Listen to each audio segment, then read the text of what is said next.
Welcome, everyone. I hope you're here for a great presentation on talking about real teacher appreciation.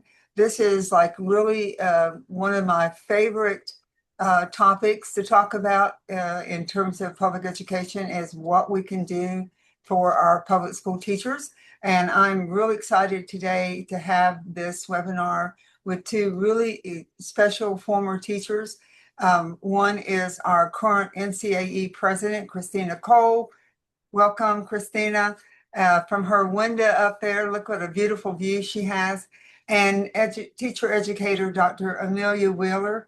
Both of these women being former classroom teachers have a unique perspective on what this whole topic's about. What can we do? And today we want to talk about it. And on this conversation, about what it means to really appreciate our teachers as we look for ways to reward them, acknowledge them, and keep them in the classroom.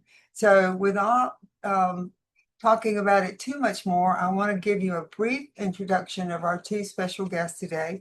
First, welcome again to Christina Cole. Christina is from rural North Carolina in the West. She is a Wake County special education teacher. She is very involved in organizing around for teachers through the Wake Education Teacher Association. Now she is president of the North Carolina Association of Educators. Right now, she's running a very successful campaign. If you don't have a chance, please look up NCAE on the website and look at their Kids Over Corporation campaign, demanding that legislators put kids first by raising our per pupil spending to the national average and by ending our private school vouchers. President Cole and thousands of NCAE members across the state are really working hard to win real improvements for our students and especially our educators. Christina is currently pursuing her own PhD in Cultural Foundations from UNCG while leading the NCAE. Also, again, Dr. Amelia Wheeler is an assistant professor of curriculum and instruction and a former high school teacher whose research examines teacher well-being, school funding, and the policies shaping public education. She currently leads a community-based oral history project capturing how educators across Western North Carolina responded to Hurricane Helene. Drawing on both her research and her powerful firsthand accounts, Dr. Wheeler argues that investing in our public schools benefits both individuals and especially our communities. Her work highlights clear evidence that well-funded schools improve student outcomes, improves teacher retention, and funded and community development, which is something she's learned a whole lot about since that hurricane hit the Western North Carolina. She also emphasizes the critical roles that schools play as community anchors, setting, and we saw that in Western North Carolina. They became the hubs where people went for care, for food, stability, to communicate with each other, and how they were so involved in the disaster response when the communities needed them most. And the teachers were vital to connecting and making sure that families and their children were located and helped and so forth. So it's really fascinating. So we have two brilliant women here who are going to talk about their love for education, their love for teaching themselves, and their respect for other classroom teachers and what we can do. So with all this talk, back to school, and we get back to school, we start talking about teacher appreciation. And, what are we really talking about? What should we be talking about when we say teacher appreciation? And I'm going to let you, whoever wants to go first, go, and then we'll join in. I'm happy to go first and then kick it to Dr. Wheeler. Good afternoon, y'all. Yvonne, that was such a gracious introduction. Thank you. I'm so excited to be here and have this really important conversation. I think what are we talking about when we're talking about teacher appreciation? Typically, we think about one week in early May, right? Where parents do all the beautiful things for teachers, the PTAs go all out. It's really rooted in gifts and lovely social media posts and affirmations, which I know teachers do appreciate and feel appreciated. And we know we can't minimize teacher appreciation to that week or to the material gifts in one week a year. We have to think more deeply, deep and wide, deep and broad, and systemically, structurally about how we appreciate teachers. And I know we've got some other questions we're going to get into it, but as the union president, I'm going to say let's pay people and make the conditions better and treat them like professionals and respect them through policies that make their jobs easier and ensure that children thrive at the end of the day and give teachers and not just teachers. I'd even open that up and say public school workers as NCAE as a wall-to-wall organization, right? That includes the bus drivers, our cafeteria staff, our front office staff, custodians, anyone who works in a public school, a public system that we pay for together at the heart of our communities. Like that's how we appreciate each other is by taking care of each other through policy decisions and how we allocate our resources. But I know we're going to get really into that, but I think what part of why we're here is to reshape and transform how we think about teacher appreciation, period, especially in this year of our Lord 2026. So I'm curious from Dr. Wheeler as a researcher, I'm curious how you think about this and what your research says. Yeah. Thanks so much, Christina, and thanks again, Yvonne, for that great introduction. And I just want to say thank you to all the folks out there listening. We see you and we appreciate you, and we know what you do in your classroom. So it's a real gift and honor to be in this space and talk about this stuff that's been animating my career for the last little bit. So, you know, as Christina said, when we hear appreciation, teacher appreciation, what comes to mind is kind of like a warm feeling, right? We have a week in May where people express these warm feelings to teachers, and maybe you get a donut in the workroom with like a little poem, and those things are nice. And at a deeper, more fundamental level, they're showing that we have a certain idea about what appreciation is and how it works.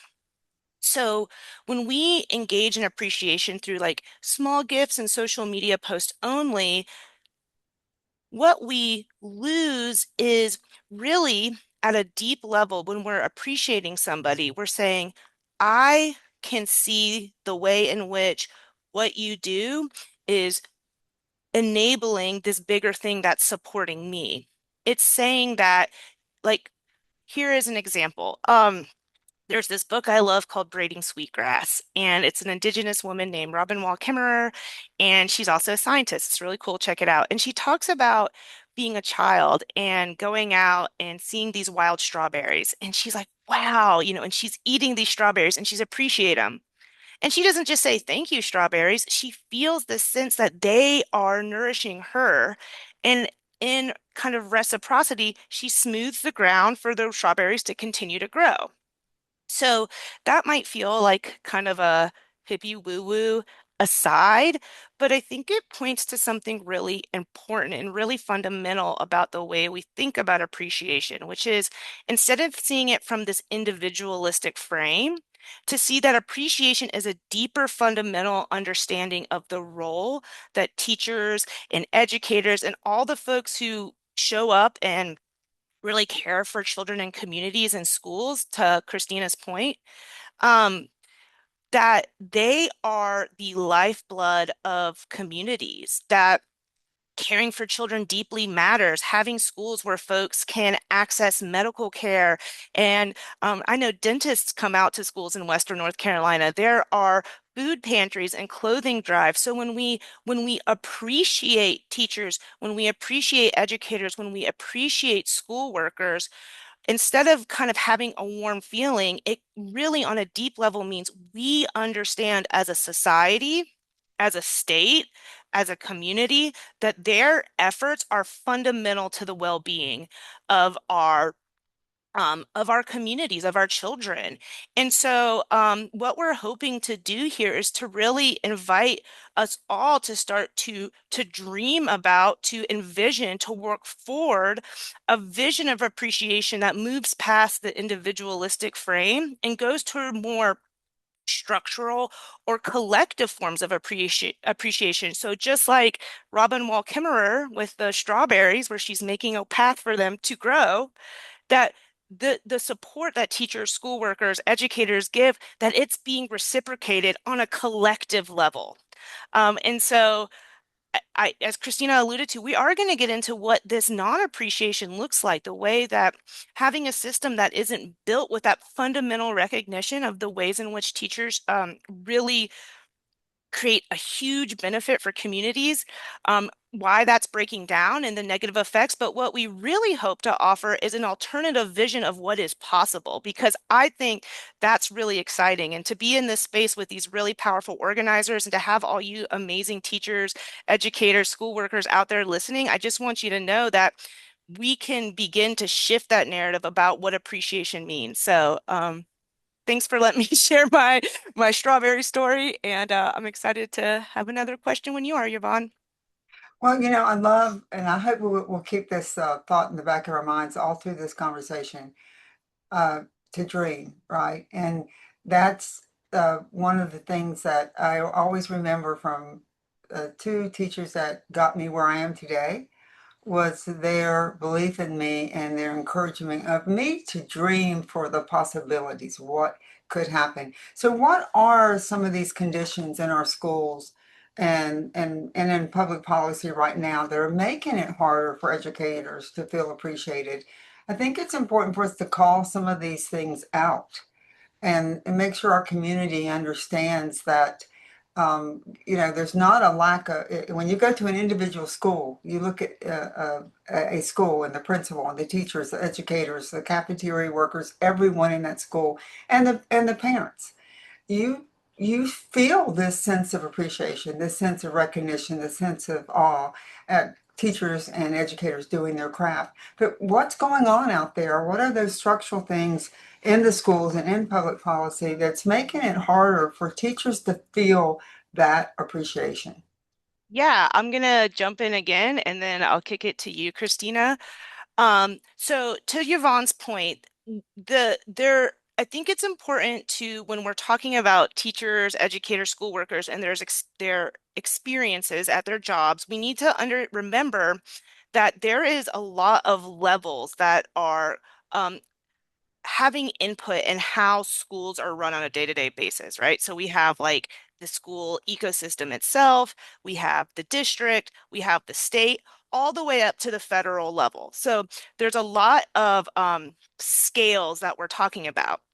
And in my research with teachers in Western North Carolina, after Hurricane Helene, by and large, many of them reported finding their districts and their school administrators, those kind of closest levels, to be supportive. They felt appreciated for the way they showed up. And so, where the breakdown really starts to happen is as we move up to these higher echelons of decision making.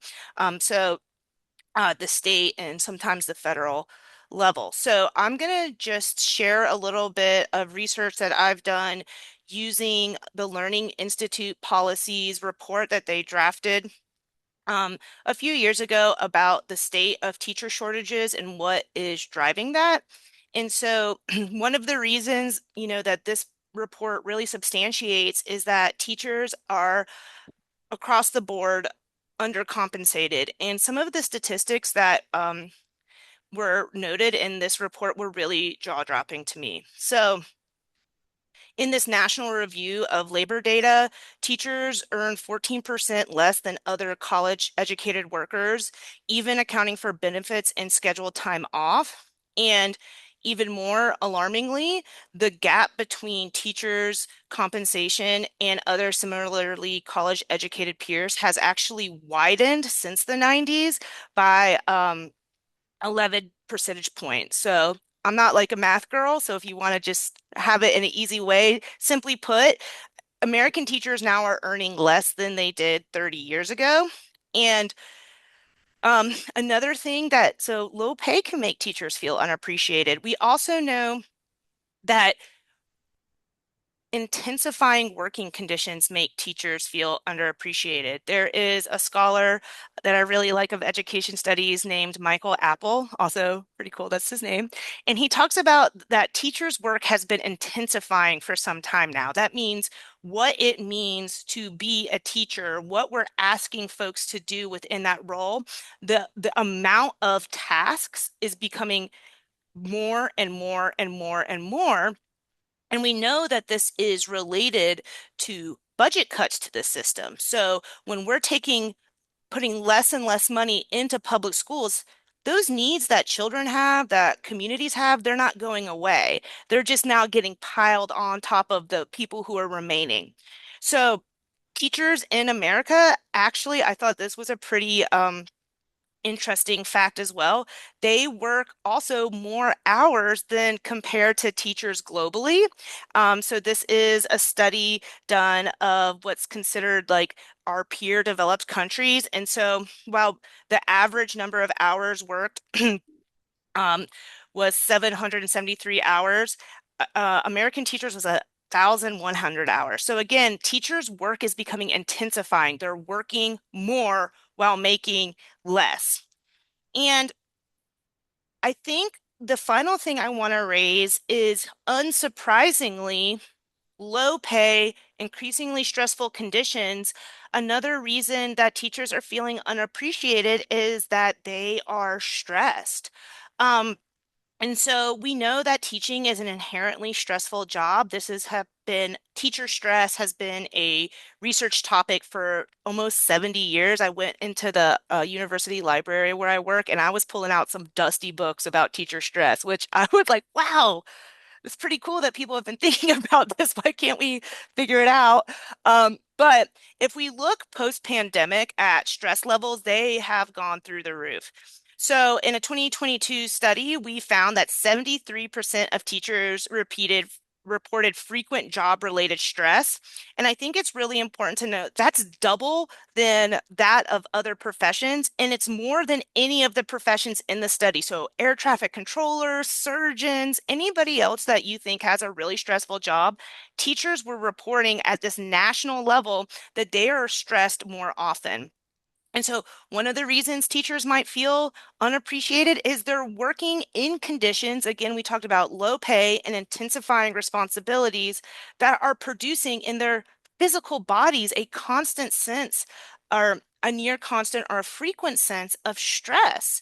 And sadly, for many folks, we know again at these national levels that teachers are self-reporting higher levels of depression and anxiety compared to their peers. So again, this 2022 study found that 59% of teachers were reporting burnout, 28% were reporting symptoms of depression, and there's only 17% of instances of depression in society. So we see a higher level of self-reporting depression rates in the teaching population versus the general public. So if I was going to summarize, why might a teacher be feeling like, hey, I know that my administrators appreciate me. I know that my colleagues appreciate me. I know that the parents appreciate me.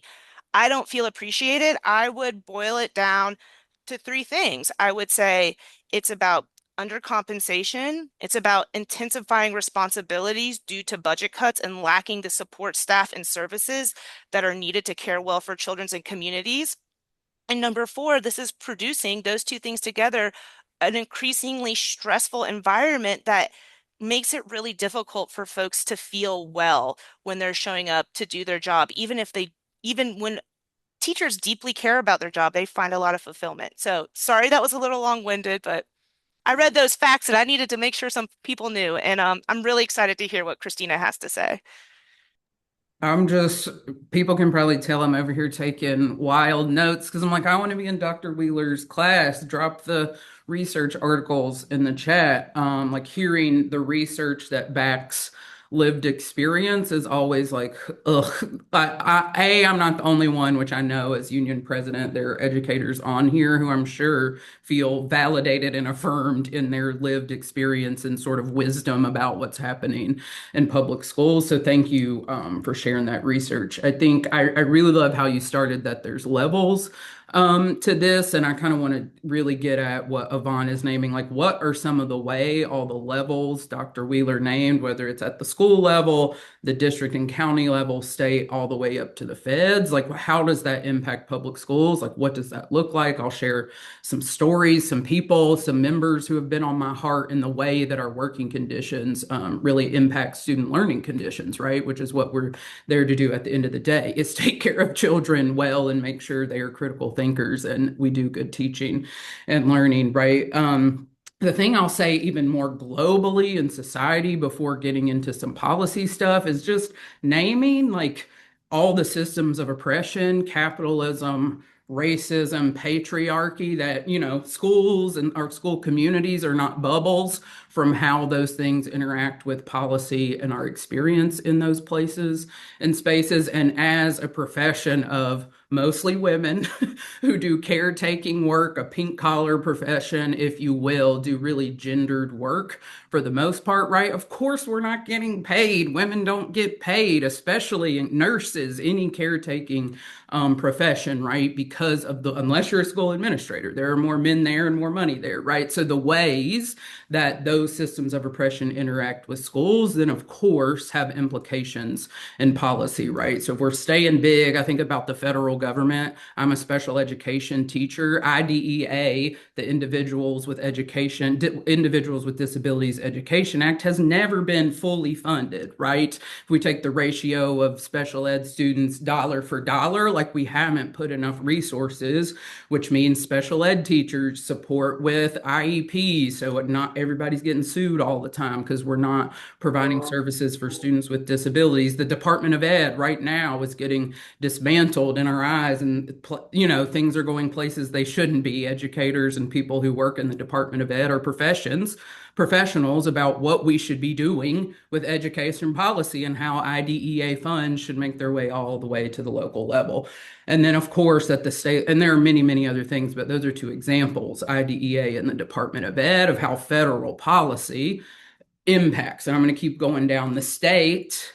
Shame North Carolina General Assembly for decades of underfunding of North Carolina public schools, right? We can name the Leandro decision, which no one wants to talk about because the courts won't do the right thing, right? We can talk about the privatization and, Public Schools First is an incredible job on the research and privatization, how millions, tens of millions of our public dollars that could be for public schools and public services are going into private schools, which aren't accountable, which don't welcome all kids, which is also a part of our wellness, that we can be in community together across race and gender and ability, right? Like we can be in community and be well, but these systems and policy are not allowing us to do that by putting resources into them, right? And that comes down to budget cuts at the local level, which Dr. Wheeler named. Like, as a special education teacher and former local union president in Wake, we just ran a special education campaign to save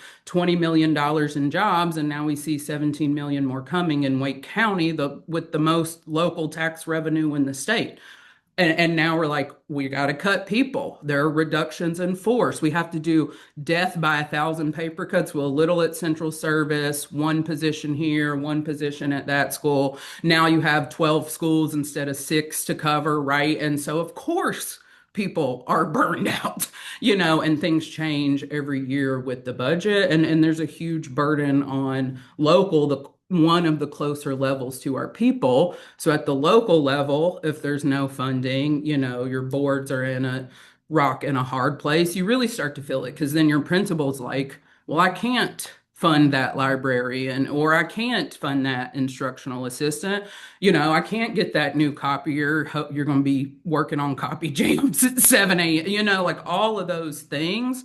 Of course, I'm burned out when I'm fighting with a copier and then 30 kids are coming into my room and we don't have materials, or I have to fight over paper, right? And I think about in particular what Dr. Wheeler named around pay and satisfaction. I just some stories I think about Dr. Wallace in Forsyth, who works multiple jobs. Like a lot of educator professionals, even though certified with college degrees, teaching upper level classes like Miss Wallace AP, is also bartending at Chili's, right, to make ends meet and send her kids to college. You should be able to send your kids to college and pay for it or not have to worry about loans or having a second job as somebody with a college degree. I see my partner on here, my fiance, who's a fourth grade teacher. He's going to probably say something to me about this tonight, but seeing my partner work multiple jobs or work really hard in his classroom today, knowing the resources aren't there and there's more work coming. I really like what Dr. Wheeler said about another training, another thing that takes away your autonomy and professionalism, another thing that makes you feel unappreciated. Here's a new training, even though we just trained you on something else last year. Or actually, teachers, you don't need to be trained because you have 4 years of training plus a master's degree in national boards and everything else.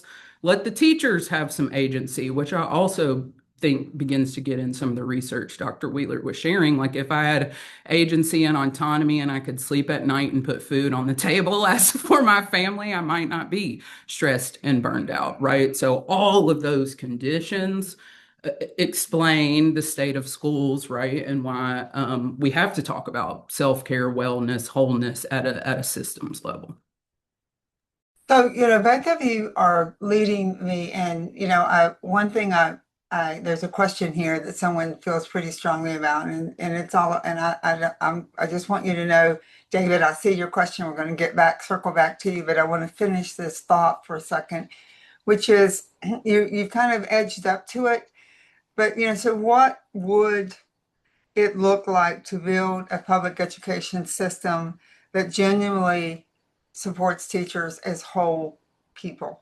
So what are the things that would look like? You started mentioning a few things, but let's see if we can clearly call them out and name them. I think that um, that's one of the things that would, I think, help the public understand like what we actually are asking for to support our teachers in our public schools. So what would that look like to you, Christina?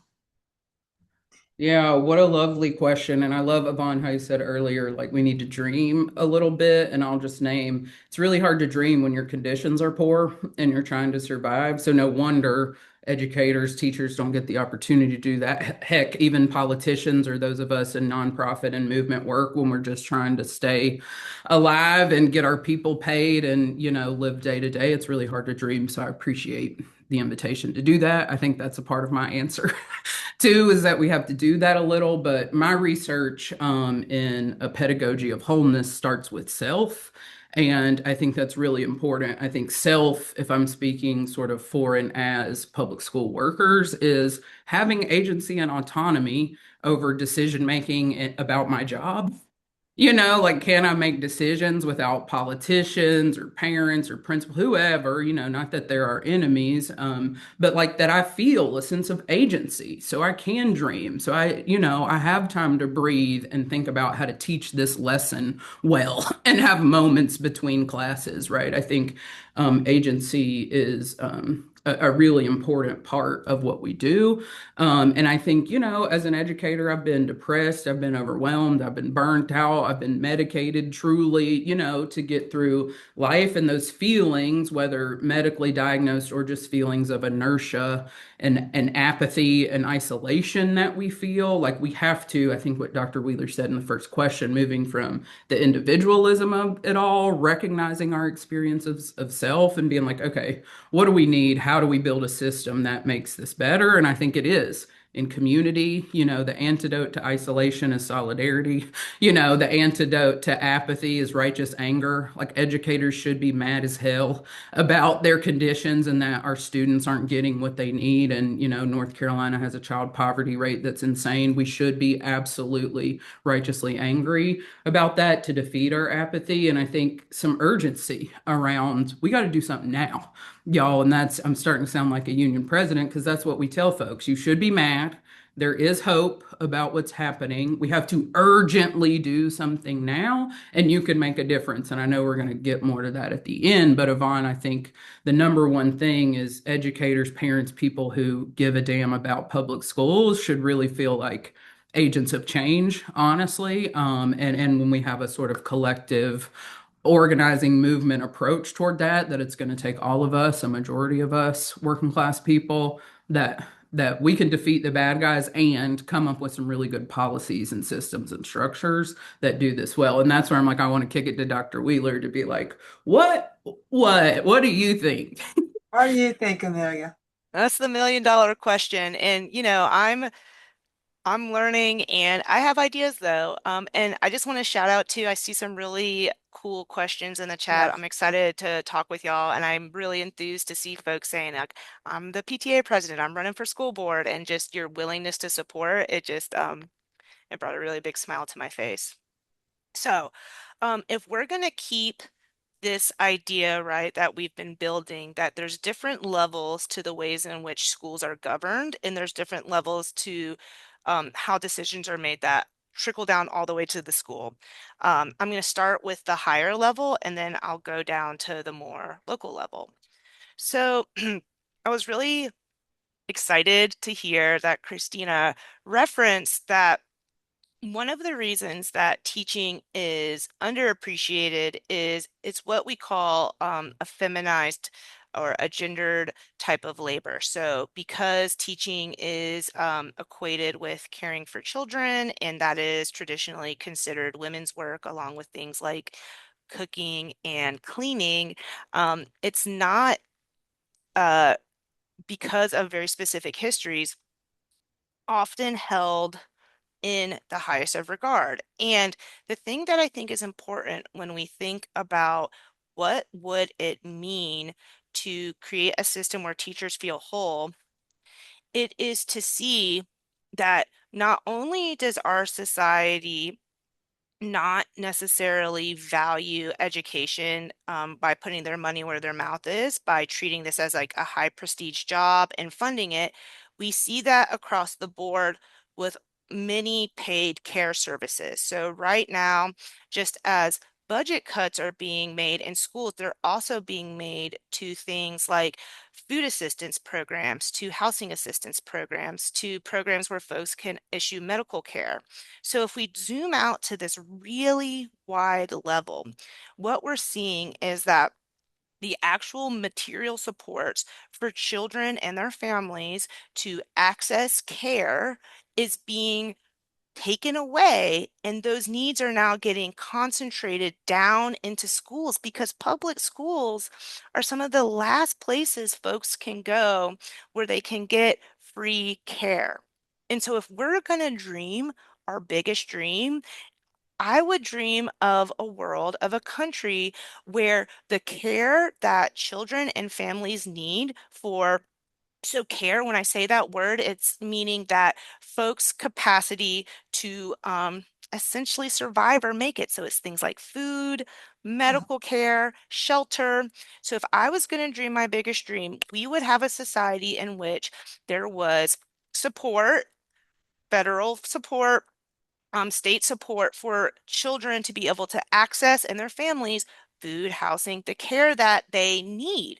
Because if teachers need to feel whole, and I think this gets a little bit to the question that the first gentleman was asking, where if students feel whole, if they feel supported, that is going to take a lot of what teachers are doing right now, which is mitigating a lot of unmet needs in the classroom of students who don't have enough to eat, of students who might be experiencing housing insecurity, of students who are living in really, really difficult conditions.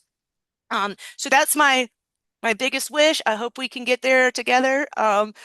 Number two, we know that vouchers are not a solution to help us achieve these ends, right? So my biggest dream would for us to be really clear that the reform initiative that we need is not to put schools in competition with each other. That doesn't make sense. The reform initiative that we need is not to take money out of the public school system.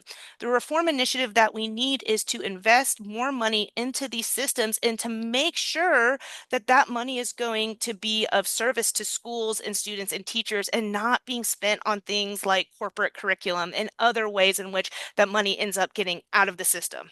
Okay, those are my high level. What would it take to appreciate teachers? More money, right?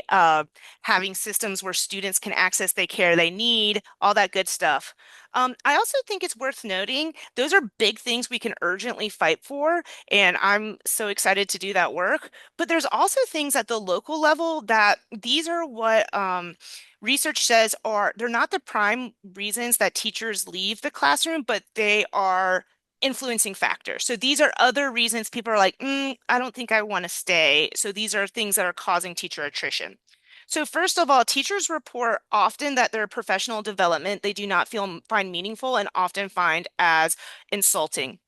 And so, one thing that I would really imagine is we know that the most powerful professional development is discipline specific. So, not everybody unpacking the standards or buying some box can curriculum.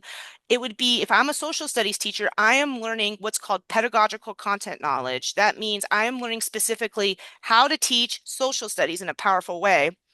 Or if I'm an elementary school teacher, I'm learning literacy strategies from an elementary literacy professor, and they're out there and they're excited. So, meaningful PD and to kind of build off Christina's idea, also allowing teachers to have voice and agency in that decision making. What PD do they think they need?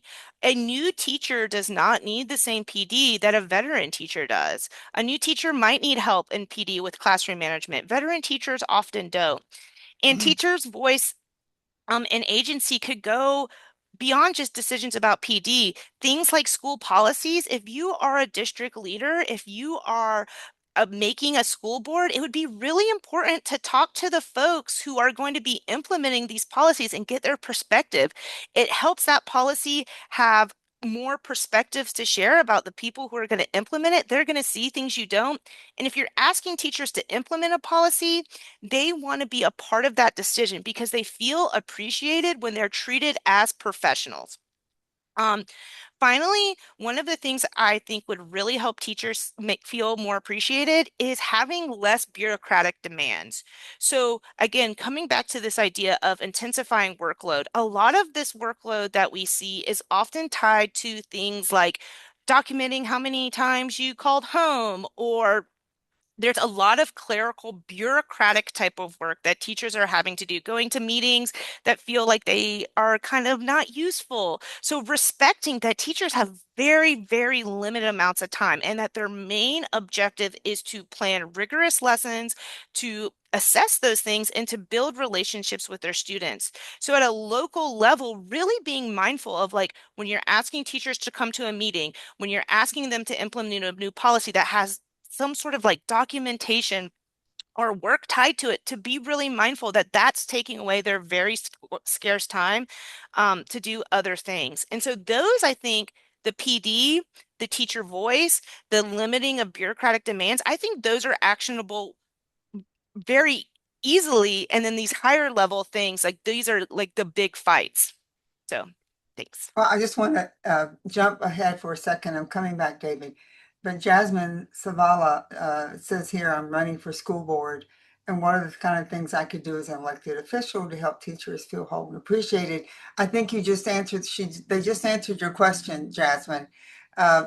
Which, one of the ways to respect teachers at that local level, on that local school board, is to talk to teachers, to get firsthand understanding of how they desire respect, right?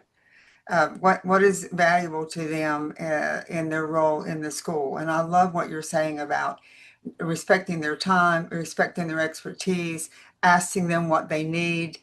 Oh, these are so, this is so common sense, right? But like you said, you found studies that are 60 and 70 years old documenting the same things. David has asked a question several times here, and I'm just going to stop and let you guys kind of address it. He said that he worries about that, you know, students don't really respect the teaching profession or their teachers anymore. And does that impact teachers wanting to not be in the classroom? Does, you know, is that a real factor, or what's your thoughts? Absolutely. I think I'll start with Jasmine's question and then work to David's. I Uh, think Yvonne, what you said is exactly right. Like school board members, county commissioner, the closest level principals, even, but especially our school board members, talking to educators, being in schools is important. But at the end of the day, school board members are policy makers, right? Like making policy that does what Dr. Wheeler said is really important. And one that I'll name, because we're going to get to sort of collective action and how do we do this at the systemic level, is worker rights. Like I named capitalism, racism, patriarchy. There's also classism, you know, and how class and those things interact. Like in North Carolina, we have terrible worker rights laws, you know, anti-right, we are right to work, no collective bargaining, don't have the right to strike. And in states, and this is part of what I'm excited to research as a future doctor, is where there are collective bargaining, meet and confer policies, ways that educators, workers can have a seat at the table in policy making. Not I met with you and read during Read Across America Week, but that I voted in a way that changed policy and allowed you to be at the table to make policy decisions about your working conditions, right? So that's what I would say to Jasmine, and that's what we're doing in NCAE. Like I'm going to be clear about that, is fighting for collective bargaining, and that means starting at the local level, like our siblings to the north in Virginia who have done the same thing in recent years, right? We also need workers' rights policies, and that's for all public sector workers, not just public ed workers, which I'm going to use to transition to David's question. Like if we had public sector collective bargaining work, you know, one, that means our early childhood educators have rights and a seat at the table, right? And are getting paid and saying how they want their working conditions to go, I think is really important, number one. And two, what Dr. Wheeler said is a radical idea globally and in America, is respecting children first, right? Like the fact that we're here, another system is ageism, that we do not care for children. And that might be a radical thing, but we don't create systems and structures. They feel disrespected. I love teaching adolescents because they'll tell you about yourself as an educator. Like the way I literally, Miss Cole, make you feel like you don't have agency or I'm a dictator in the classroom is one at the closest level to kids, and they will tell you that. And my teenagers, my kids would be like, who makes these decisions about college and career pathways? Who says what classes I get to take? And who, like, they want to know these things. And if we first create policy, system, structures, schools that really center kids, put kids first, kids over corporations, I think that's where we start. And it would also be remiss not to name kids change, and there's a lot of research about that. Like in the 70s, that rock and roll, right? That disco, those drugs, we've always said the problem is children. And I think if we reframe that to what are we doing such that kids don't feel disrespected and feel cared for and like agents in their own lives, you know, they wouldn't be throwing chairs or hitting teachers or talking back. Because, yeah, Vaughn, yeah, David, it does impact how we can show up if we feel safe as both the student and the teacher in order to do what we have to do. And if I don't feel safe and cared for, of course there's behavior, of course there's acting out, of course learning isn't happening, and we know that. And that's why we got to get back to that systems approach, some policy level stuff, so kids get what they need, workers, families get what they need. That's also part of the question. Like if mom's working two jobs, if she's doing her dangdest, she's not able to check in with me or take me to the extracurriculars, or she's sad and burnt out too, like, yeah, of course that's going to impact, you know, kids and how they show up and how they learn or not. So there's levels to this and connections to this, I think. Yeah. Yeah. And I want to, I have a couple of comments because you guys are making my brain spin, but I want to go back to these questions really fast. There's another question here. What coalitions are already formed to address these big issues? can both unions like the AFP, ENC, and NCAE be at the table together in North Carolina? What can we do to put these issues above politics? That's a big question. Uh, Christina, I'm going to kind of, are there opportunities for some of these groups to work together? Does it impact in a positive way what we can do in North Carolina? Absolutely. I think number one, we have to build worker power. Again, like I was naming public sector, but especially, and I'll die on this hill, period. I've committed my life to this work, public school workers in North Carolina getting organized, period, point blank, because public schools are at the heart of our communities. Educators are connected to all children and their families and the caring adults in their lives. Schools are physically in the middle of our neighborhoods and community, period. So we have to get organized, right? There are more of us than there are of the privatized and billionaires and the people trying to dismantle our schools. We're just not organized in a way that allows us to act quickly and early and often, that allows us to both defend the beautiful, wonderful things happening in schools and keeping them in North Carolina and transform them and doing the reform work that Dr. Wheeler is naming. So, yeah, I'm like, my call to action, if I'm jumping ahead, is join your union. I'm going to say, as the NCAE president, that NCAE is really out here doing the dang work, right? Like we have gotten 5 locals to majority, several of them have meet and confer and they are at the table with their school board members. And that's how it's done. Again, just like we've done in Virginia. And I think there is room for NCAE and AFTP and C to do work. We've seen that happen in other states. But what I'm arguing for is an organized multiracial working class where we can defeat the people who are dismantling it. And it's going to take coalition, not just unions, nonprofits, independent political organizations, all of that to make that have PTAs. I see lots of PTA questions, I'll answer that right now. What are things PTA at the school and local level can do? It's like keep giving us gifts. We do love a donut, etc., but we need you organized too. Period. PTA is an organization. Start to situate yourselves as a base building organization. You too need to be able to get in touch with each other quickly, take action together in a way that disrupts these terrible systems and changes things for our kids, and that takes work and labor and time and learning skills. Like, how do you make an ask of someone to do a scary thing? How do you agitate someone and ask them to change their own lives and join a movement? Like, get some training, come to our stuff. Public Schools First has trainings, I know there are a lot. So yes, coalition work, and parents, please get organized with us. Like, keep doing what you're doing. But my call to action for parents would be to like get organized. Do you have each other's numbers? Do you know where you live? Are you knocking doors together? Are you phone banking? Are you telling each other to vote? Like, seriously, like that's what we need to be doing together. Well, and I'm excited to see not only PTAs here, but retired educators. Here's a question from Maddie Siegel, and Maddie also is running for school board. And hey, school board candidates, this is the right place for you to be, listening to your teachers and your leaders. So the many good ideas shared here. Since teacher pay and other funding challenges need a leadership change at the state level. In the meantime, what can district leadership level, what can we do to give the most immediate impact for our educators? We can't change what's going on at the state right now, basically, Maddie's saying, but what the heck can we do at the local level to really impact our educators? Yeah, I can jump in just with a few ideas. I'm sure Christina has more.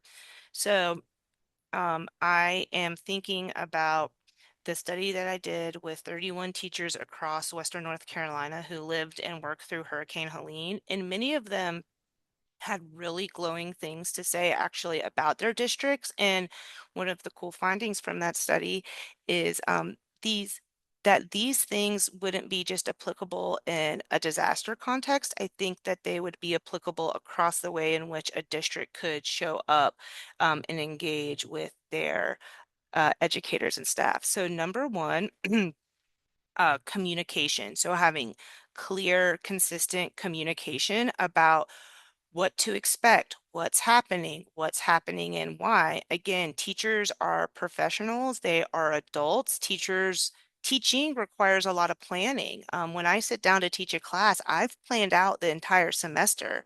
So if you're going to change something, or we're going to have some group come in 2 weeks, and now I have to figure something new out, it's really um, destabilizing.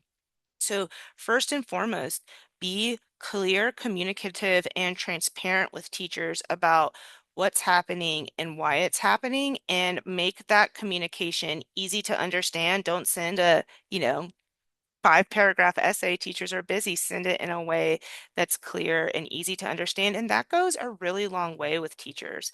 Number two, teachers who were returning back from Hurricane Helene, had a variety of needs. Some of them had lost their homes. Some of them had just really devastating life consequences. Some of them didn't.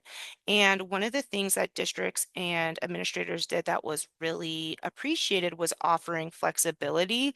Um, to those teachers. So if you are a district leader, if you are a school board policymaker, those things often have very rigid timelines. They have very kind of cut and dry policies, but you are also a human being who can be in relationship with your teachers and your schools, and finding ways to build into policies some sort of flexibility for that human element. Because running a school is not running a business.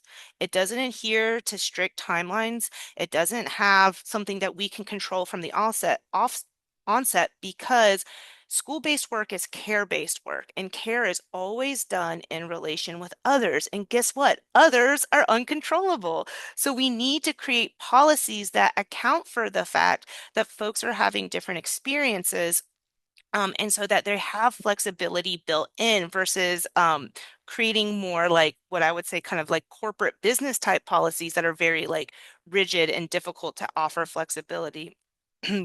Number three, one of the things that was really striking to me, and this was done well in some districts and not as well executed in others, is that we ask teachers to care a ton. They have to make sure that students are meeting the standards, and they also have to make sure oftentimes that these students are getting fed, and they also have to make sure that these students are getting SEL lessons and they feel cared for. There is this enormous output of care that we're asking teachers to give. And because we live in a society that has these ideas about care that are rooted in patriarchy and capitalism, that sees care as not work, that sees care as something that's easy, and almost something that's like inexhaustible, that people can just give and give and give, almost the way we treat the natural world. Um, that when we ask teachers to care and care and care, there has to be systems to care for them. To go back to my silly strawberry short story, I would invite districts, I would invite school boards to think of systems of care for your teacher. So some examples that I've seen that were especially useful. So when teachers returned back from Hurricane Helene, one of their biggest challenges was A, they had just lived through a traumatic event, and B, they were gonna and very shortly be asked to care for children who were also traumatized.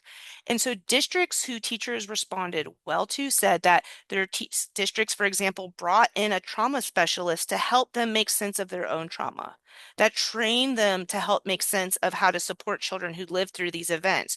Some districts also, I'll wrap up in a second. Some districts also provided counselors who came in and supported teachers through that. So another non-storm related example, I get to visit Cherokee schools as part of my job, and they actually have days where teachers get to have the day off, and they provide self-care activities, so they can decide to go fly fishing, or they can take a painting class, and that's like a system of care.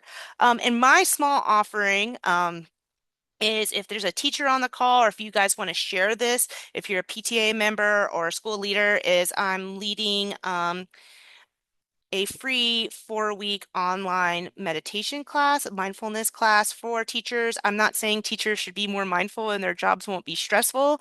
This is a space that hopes to, in a small way, care for teachers. So that was a little long-winded, but I had lots of ideas. Well, and one thing that I will just feel compelled to throw out, and I want to get these last two questions, is that, I have shown the film Resilience, which is about adverse childhood experiences. I mean, for over a decade now, and have taught many of these classes. And one of the things that you said earlier, Amelia, I wanted to kind of, and Christina has too, circle back to, is that part of the way that we help our teachers, we help our schools, we help our kids, is that we have to fight those things in the community that are not supporting our children, our families, fight poverty. I heard someone talk one day and said they did a big TED talk, and at the end they said, "Here's what you can do: fight poverty. Don't let people be hungry. Don't let children come to school hungry. Don't let families not know where to live. Don't let things come in, that separate families. The issues that most of our families face are, divorce, substance abuse in the family, mental health issues. And they said, like, the very best way you can support public schools and support society, fight poverty. And you all kind of edged around that. And that's a simple way of putting all the things you said, but it really underscores that, what can we do as voters? We can educate ourselves. One of the things I'll throw out, self-serving for me, is that we are really going to be pushing a lot this fall. Be an educated, be a pro education voter. And that means knowing the candidates and where they stand, knowing what educators need, understanding the impact of teacher pay, lack of respect. Someone said, what in the world can we do when, working conditions, we don't have air conditioners in our schools? Or, we have mold from the rain, leaks in the ceiling. So you see again that this is complicated. But anyway, back to, we got three questions. I'm going to throw them out quickly, quick responses. How can we address working conditions at schools, at your local level? Okay, Christina, you've been at the local level as a teacher and as a leader in NCAE. What can they do? Yeah, I'll try to do Maddie Siegel's question and Commissioner Jackson's Yeah. question. Glad you're both on. Really exciting. I think at the local level, what I'll say as a past local president and a current statewide union president is working with and having respect for the unique role of organized educators and the unique role of the union. Like, I would be remiss if I didn't say that in the last 4 minutes. And that means, like, for if elected to school board, Maddie, like, access to work sites, like the president and the association rep, union rep, being able to get in schools and get people organized. If you want to fight the state, it's going to take organized workers. And if we can't do union organizing to win collective bargaining, like, we're missing the mark, right? That means both for school board members and commissioners, early and often engagement and communication with those organizations, not individuals, because organizations represent masses of people, right? Through tough budget decisions and priorities. We shouldn't be talking 2 weeks before your vote, right? We should have talked months ago about what educators wanted and what we might be fighting about when we do get to the vote, right? So I think all of that, especially in our southern state that must save public schools, must win worker rights, is it really starts at the local level with policies, engaging with base building organizations, and not saying, because I've heard a really concrete example, well, we have work sessions, come bring your people to that. Well, we have a board advisory committee, bring your people. That is not an independent organization where people pay their working class money to pool their resources together and fight together. That's a different thing outside of the system. As someone who worked in the system 4 years for central office, I don't think we can change it from within. That also might be a radical idea, but it's going to take working class people outside, all of us organized across difference to do that. And I think that's part of what Kelly's question about the Blue Ribbon Commission, like, that's not it. Like, a group of politicians and figureheads getting together to advocate for, you pass policy. That's how you advocate for. You put workers at the table with decision making. So And I've been on record with Governor Stein and those, callers of that commission on that. A commission like that is a slap in the face with all we're up against. That does not feel like teacher appreciation to form another commission when we have policy work to do at the local and state level. So that's my answer and my call to action. Join Well, your I will union. say, I will say that, when the Blue Ribbon Commission was appointed, we sent lots of suggestions like, read Amelia, you would like this. We said, like, read these 55 reports that have already been done. Read these 10 studies that have already been done. Read this analysis of this data. We already know what is wrong and what needs to be done. We need people to enact the policy. So thank you for that, Christina. And then Sophia Jackson is on. Sophia is a Wake County Commissioner currently, and she's wanting y'all to think a little bit about one of the things that we do know locally that what has saved many, many of our public schools is the response locally of the community. That the local community, that the local school boards, local commissioners have put money into the school systems that is replacing what the state has not done. And she's saying, like, one of the things happening now is there's a constitutional amendment going to be on your ballot in November that's going to control how much money you can raise locally. And she's asking, like, what she's concerned about that, like, what can we do to protect our local revenue sources? Because right now in North Carolina, that's the only place we can go for assistance in some of these devastating budget cuts. I'll jump in just quickly because I honestly, this is not my area of expertise, so I can only speak as a resident of a rural Western North Carolina community. And just to say that for most folks in our community, property taxes are really contentious because we live in a high poverty area and raising property taxes is really hard on people.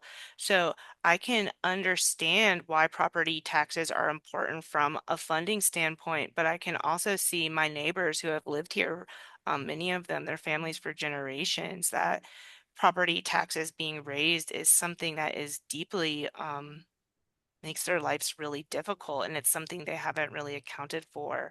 So one thing though, if I think about what we can do, or one of the lessons I can share from Western North Carolina is that the spirit of community solidarity is incredibly strong here.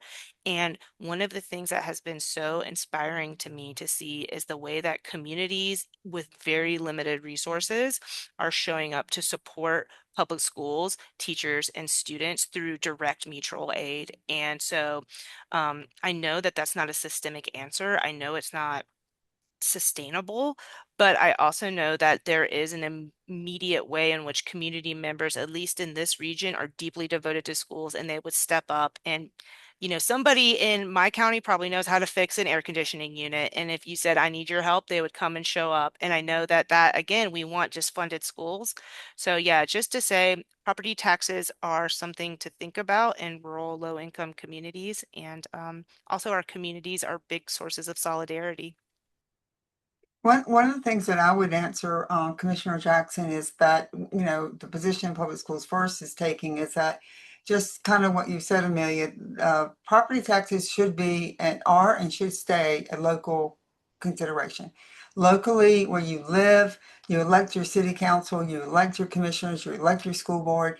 And that's where, we have allowed local elected officials to control these things, right? Like collecting their property tax and being sensitive. As Amelia said, they know their neighbors, they know what their community can handle, they know the economies, they know the things that are facing.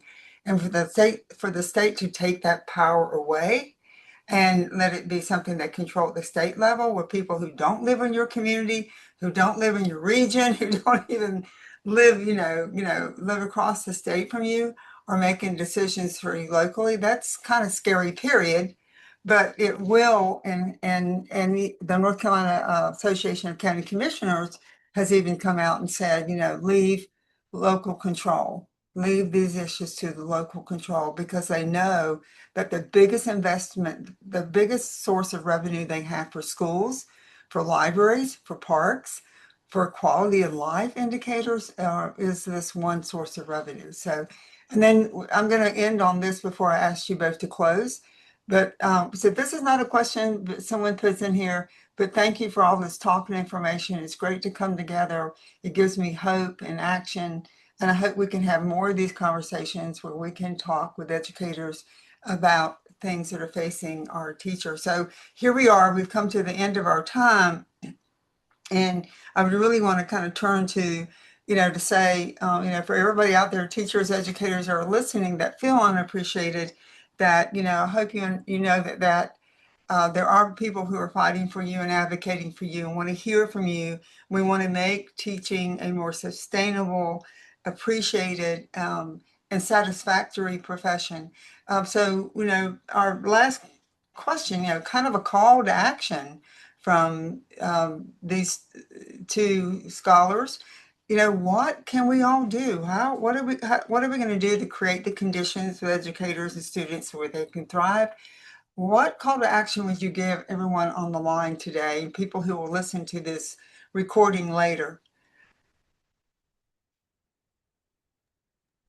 I'll let you go, Christina. Okay, I'm like, I'll be brief but deep because we're over time. Because one way teachers often get non appreciated is using their time. So I'll say it's across history. We know when people come together across race, across gender, across all the differences, when we build movements together, like we win. And period. The end of chattel slavery, the end of Jim Crow, integrating our public schools, all of the victories we can claim that materially improved our conditions is because people got organized and said heck no, to one thing and heck yes to a different future and lives for ourselves. So my call to action is I've already said, and I'll say it at the end every time, is public school workers, join your union. Like get organized and know your coworkers and take action together. Same for our parents. Join your PTA or get connected to public schools first. Get connected to some organization of people because this is going to take a multi-pronged strategy, litigation, policy, organizing, resisting, like all the ways we know. So that's my call. Join the union, join a base building organization, and let's get organized and vote, like Yvonne said, for public school champions, pro-union champions here in November. That's what I got. Okay, Yeah, Dr. Wheeler. ditto. Yeah. Um, 3 points. Number one, what can we do now? I think as much as you can, talk about this to folks. Data says we know at the local level, people support their local schools. We don't even have to convert the unconverted. We have to educate them. So if you're on this call right now, I just encourage you, talk to folks in your circle about this issue right now. People do not know. I'm constantly being the most annoying person at a dinner party because I'm like, oh my gosh, did you know? People are flabbergasted about the statistics around teacher pay, about North Carolina being one of the most lowest funded schools, school spending in the country. People are flabbergasted when I tell them about the vouchers and how they're working. So my number one call to action is talk to folks in your networks and let them know that this is important to you, um, and give them some ideas about what they can do. Voting, getting organized. Number two, I would say a call to action if you're a teacher is to find ways to feel sustained. And to know that you are working in a system that is actively the statistic says is actively a difficult system to work within. So your goal is to stay in the classroom if you can and to find ways to sustain yourself. Being in community, being organized in a union can be very affirming. Finding ways that you can feel connected and held, I think is really important. So prioritizing yourself, Yourself. um, and that's not to weaponize self-care. I'm never trying to say you should just self-care more and this won't be hard. I'm not saying that, but I'm saying you're allowed sometimes to show a movie if you need to grade papers because you only have so much time. Um, Number three, I think we need to all have a vision of what the world could be if we had a fully funded system, not just schools, but for food, for medical care, for housing, and to have that vision that it is possible. Just like Christina said, we have had incredible successes in this country when people say, no, the status quo is unfair and it is not serving us, and we can imagine a better future versus people telling us that's a dream, that's not possible. We could have a world where schools were funded better. We could have a world where every child in the richest country in the world could have access to food and medical care. That is possible. And so my third call to action is to really allow yourself to think that that's possible. Imagine what it would look like, and in your life, take steps to creating that, writing op-eds, talking to folks. We each have gifts in our communities. So, yeah, it's been a real pleasure. It's been an honor. It brings me a lot of joy to know that we are out there, that the story is not just one of cynicism and doom, that there is a lot of us and we want a better world for teachers and for children and for schools. Wow. I, that was powerful, Christina. That was powerful, Amelia. And as a public school and child advocate, I'm just going to say the same thing someone said earlier, Amelia. Ditto, ditto, ditto. But I will say that we use your power. Use your power as a voter. You have the right, make sure you investigate the candidates as you go to forums, as you look them up on the web. Google is wonderful, right? Give me the votes. You can Google and ask for how did Senator so-and-so vote on public education issues. You can go to their website at North Carolina General Assembly, and you can look up every single person who's serving in office and find out how they voted. And if you can't find that information, email me. I'll find it for you. info@publicschoolsfirst.org. We encourage you to do what you said, write blogs, write letters to the editors. And one of the things that I will tell you is that I have been PTA president many, many times with my three children. PTAs have a lot of power, and you are allowed to take positions on issues. You don't endorse individual candidates, but you are allowed to speak up, take positions, support policies, show up at school boards, show up at county commissioner meetings. Do not tolerate what you think is unjust and unfair for your educators and your students. And then I would say this, get ready for the long session. The North Carolina General Assembly is going to reconvene on January the 13th. We're going to have new senators and new representatives. This is your opportunity to come and get involved. They're going to set the new 2-year budget. And we cannot have what we did the last 2 years, right, Christina? We can't have a year with no budget and then a year with a mediocre budget. We need a strong, robust 2-year budget coming up. And I want you to all please be there. Please pay attention. The first real working day in the General Assembly will probably be January 27th. If you follow Public Schools First, go to our website. We have legislative updates. Follow us on social media. Get involved, write blogs. We'd love to publish your blogs. We'd love to work with you as advocates. We'd like to connect organizations in community to build the power around this.